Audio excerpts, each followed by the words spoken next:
3 semaines après le début de cette guerre au Mali, les Nations Unies redoutent désormais des exactions commises par l'armée malienne. Amnesty International a d'ores et déjà annoncé une vingtaine d'exécutions de civils. Régis Nussbaum. 4 corps jetés au fond d'un puits dans la ville de Sévaré. Il pourrait s'agir de victimes de représailles contre des civils suspectés d'avoir soutenu les islamistes. À Bamako, la capitale, Amnesty International dénonce de graves violations des droits de l'homme commises par les forces maliennes.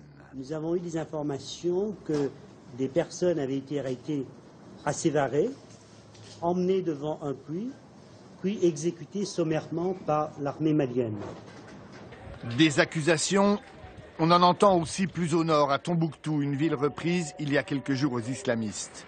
Dans ce camp de l'armée malienne, ces hommes soupçonnés d'appartenir au groupe djihadiste Ansar Dine racontent la manière dont ils ont été interrogés. Ils m'ont forcé à boire 2 litres d'eau. Je pensais vraiment que j'allais mourir. Et puis, ils ont recommencé à me frapper. À Paris, il n'est pas question de mettre en cause l'armée malienne dans ses représailles, imputées exclusivement aux populations civiles. Des actions de vengeance qui ont été conduites par la population dans certaines localités, effectivement, comme vous, on l'a constaté. On a également constaté que les forces maliennes, les forces de sécurité maliennes sont généralement très rapidement intervenues pour faire cesser ces actions de vengeance. Pendant ce temps, les forces africaines débarquent peu à peu sur le terrain, comme ici à Gao, où des soldats nigériens et tchadiens ont pris position autour de la ville.